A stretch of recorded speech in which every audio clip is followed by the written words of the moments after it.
my dog, Katt Williams. Y'all thought we weren't going to do it, but yeah, we're going to bring up Katt.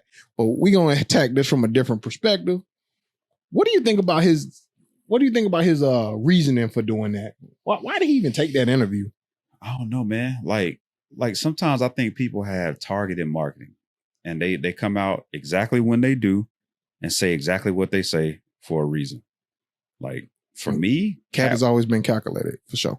I don't know when he's always been calculated, but I don't know if he ever been this cerebral. This was like when 50 Cent came out with that song where he just like dissed everybody and then he just took over right after. Like, I feel like Katt just poised himself for one of those runs. Like, cause he been working, but for some reason, public perception says that there's certain comedians that are superior to him that I never really thought were superior to him. But like I said, in the court of public opinion, I think people thought he lost it.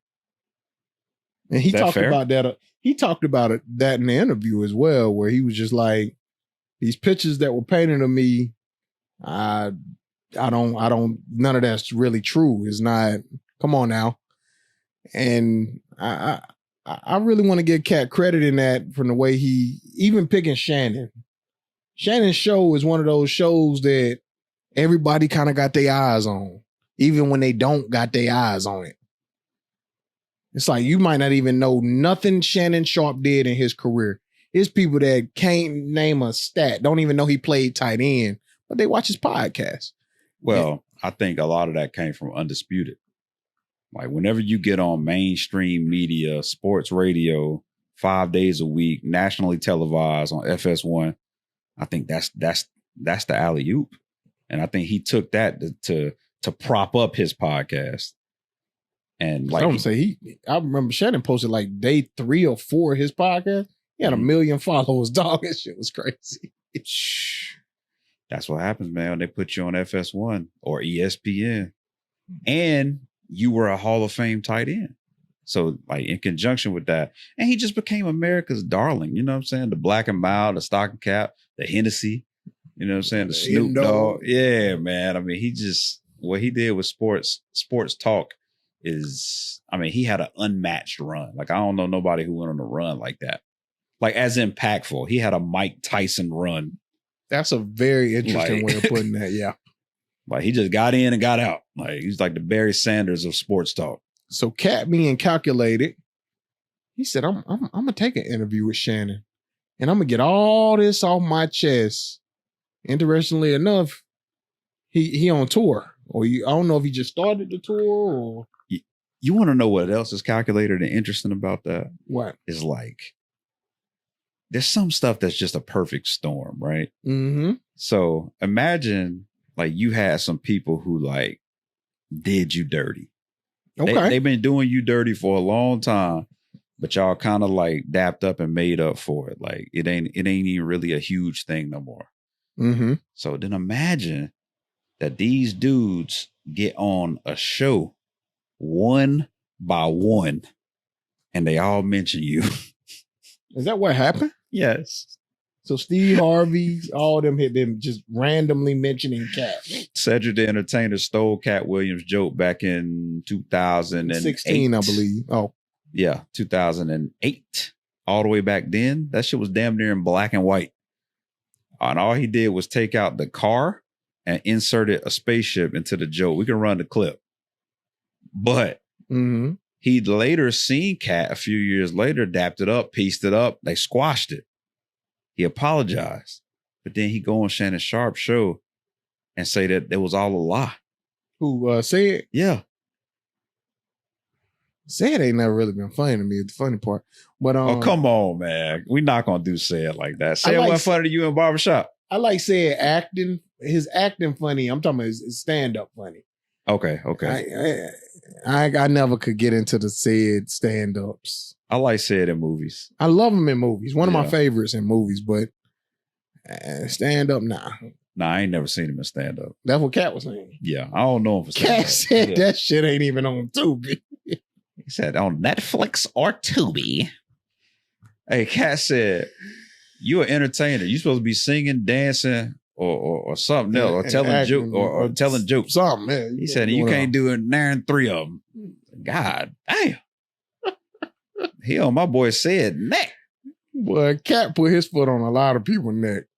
But you know what I don't like though? What you got? You can't hate on people that's more successful than you, yo. I mean, you can, but you can't stomp on them. Like, you think he was hating? Oh, 100%. Kevin Hart, I think some of that was clear to air, but some of that was hate. What Kevin Hart had to do with that? He called Kevin Hart an industry plant. What did Kevin Hart didn't go on Club Shay Shay and shit on Katt.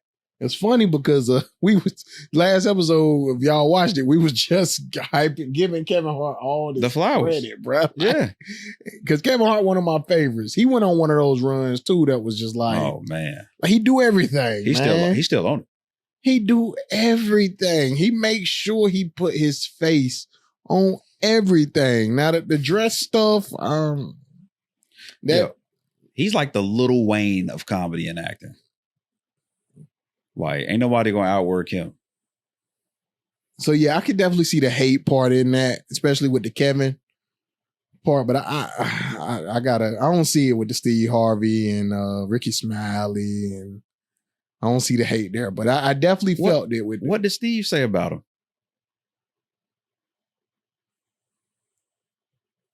I just think some people don't catch strays. Say nothing. Like, some people gonna catch some strays though. He just attacked Steve. He said his hairline wasn't real back in the day. He had a hair unit. Some people gonna catch them damn strays. And I'm gonna tell you this, as a black man, I'm gonna tell you this. I dead ass based my hairline being sharp off of Steve Harvey.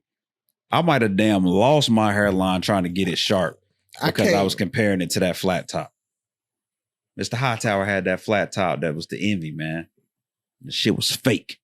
Yeah, and Steve went about his whole career acting like he had the best hairline in the game. Like he ain't never tell us it was fake.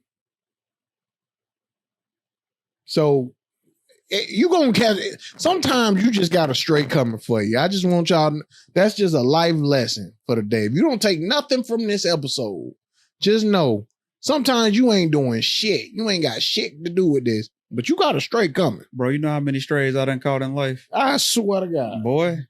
They coming. Them straight. So Steve, you might have just caught a straighter. You probably didn't even do nothing, but you know. Nah, he was guilty by association because he fuck with Sid. Exactly. So that was his man's. So yeah. But how you feel about him calling Steve not talented? I don't like that because Steve, one of my favorites. Like Steve, one of my favorite people on the planet. So Steve is very hard working. Talent, one of those weird things. Because I view myself as sort of untalented. I ain't got the most talents in the world. Like I couldn't jump high. I wasn't strong. I ain't pretty. But ain't nobody gonna outwork me. And that's the way I feel like Steve is. Like, just like, I'm a jump every chance I get it. I ain't never scared to jump. Some people be scared. I know some of the best athletes, some of the best rappers. But they don't work that hard. I don't know. So you're saying his talent is that he's a hard-working opportunist, which is a talent. Because that can be viewed as talent. Because let's be honest, man. Steve worth like a half a billy. We don't give a fuck about no talent at a half a billy. So Katt, you can take that shit somewhere else. We don't care. Steve might steal jokes. Katt, you are a better comedian than Steve Harvey. But who cares? Because it's about the bag in the end. But I don't know if you outworking Steve, dog. Nah. Steve said he took his last, I can't remember the number, but it wasn't a lot of money. Oh, Steve, he was living in his car. Steve be capping on them stories. Don't believe them stories. Steve, hey, his talent, he's a hell of a storyteller too, yo. Steve can make some shit sound prolific. That nigga said, I took my last $40 for shit like that. Yeah, man. I got in a car with 4 other comedians. We went up to New York, man.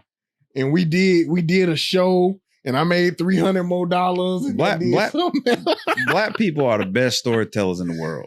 Dang, the nigga on the front, boy, I'm telling you. Like, don't nobody tell a story like and then like once you get past 50 and you black. Oh my Lord. Because then you can lie because ain't nobody around to validate your stories. Nah. Everybody done moved around to separate parts of the country. And And then niggas got dementia, so they don't even remember the story. They don't even remember the story. Yeah. Nah. So if you make it to 50 and you black, you can just tell them. You can just tell any kind of story. Anything go at that point. I'll be already lying right now.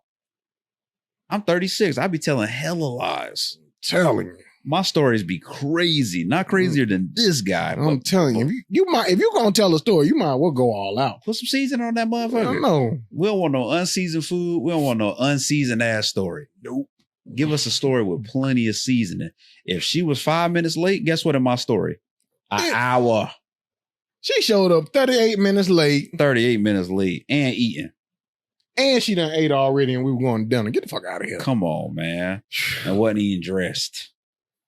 Come on, man. Tell a big lie. Tell a big lie, too. Don't tell a little lie. Yeah, if you're going to do something, you might as well go all out. Do it big. Fuck it.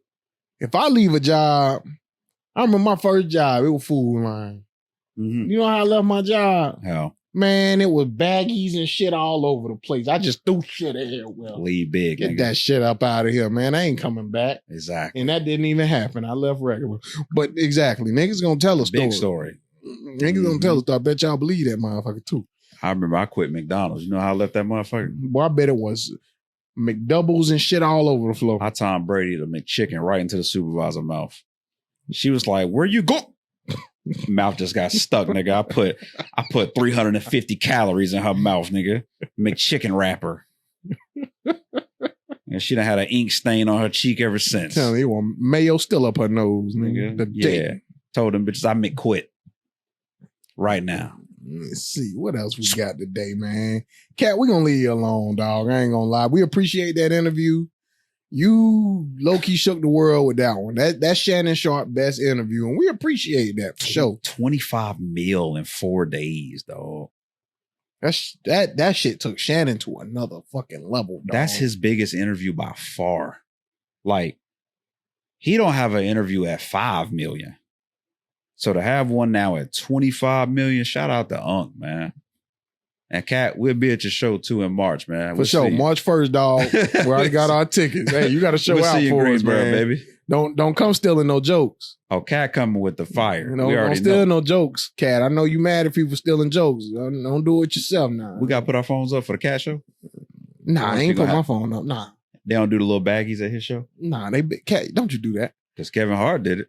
See, Katt, that's the shit Katt be talking about. Kevin Hart, get the fuck out of here.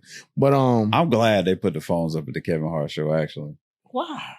I just think it's engaging. Like, and you don't want to steal his material. He on tour. He did those same jokes that he did when we saw him. That was the same set he did for his Netflix special. Oh. See, this is why Kevin Hart that. That's Kevin Hart, man. That's why he said, I know said be stealing. I know he be stealing. I still my dog though, but I know he is still a joke, boy. He said, I'm gonna take phone. He can't steal a joke. Ain't nobody see. Ain't nobody here. Can't remember it. People be taking jokes, stealing statuses. People gonna steal. I just seen a girl driveway got stole. Damn. R.I.P. man. Ain't make no sense. How you steal a driveway? Niggas will steal anything, but y'all status stealing people on Facebook, y'all got to go. Because it ain't no reason you should be taking a status that you see a whole status. That bitch got 13,000 likes. And you copy and paste the status and put it on yours. You know how they say sharing is caring? Literally, the share button is down there. Like, it ain't no reason to do that. I had a viral post last year. And like, you know how many people I seen ink that shit? They just copied it. Didn't share it. Didn't share it. I had to contact the dude. Like, bro, you could have, you know what I'm saying? You could have just shared that thing. You know what I'm saying? Contributed to my virality. Instead, nigga just stole my shit, man. And probably went mini viral. Probably had the biggest post he had all year. Like, bro, that's one of the weirdest things. Cause I'm real close to a person that be doing that shit. Be stealing statuses. And I'm like, bruh, you got to stop that shit, dog. That shit weird. So when those 35 people squeeze that like and do that laughing thing and they're appreciating that humor, like how does that make you feel as the status stealer? That it wasn't probably the same way Said felt when everybody was looking up where Katt said he stole his joke and now niggas is showing the video. You stealing You in a spaceship. How did Sid feel when he delivered that joke, though? You think he felt like that nigga, or he felt like, damn, I stole that joke? You know? Same way niggas that steal these statuses. They feel like that nigga at first. Niggas laughing like, yeah. Yeah. And then you like, hold the fuck up. Damn, there go that status again that I stole. Because I ain't gonna lie. Like when I bust that good one, when I bust that good joke, and you get those people laughing at it, it's like they enjoying a moment with me. Exactly. But like, if I was to copy and paste that joint and they laugh, then it's like, I don't know. I don't think it'll feel the same. And what get me, this what really get me. So Facebook, when you press share, y'all know how Facebook works. When you press share, it gives you the option to put your own thoughts above the motherfucker. Caption the post. Exactly. See, that's where I go crazy. Y'all know me. I'm going to share something, but I'm going to also give my thoughts and opinion, and I'm going to make put my goofy ass comment to it, and we going to make it funnier, but I'm not going to take from the original post because I want them to have their moment. Support black business. Gotta support niggas. Well, excuse me, not niggas. Gotta support black people. Support black niggas. I'm sorry, that was just a little rant. We be seeing that shit a lot. We was just like, bro, we putting that on next episode. Y'all got to get that shit up out of here. No, status stealing is a real thing, and it's wild, yo.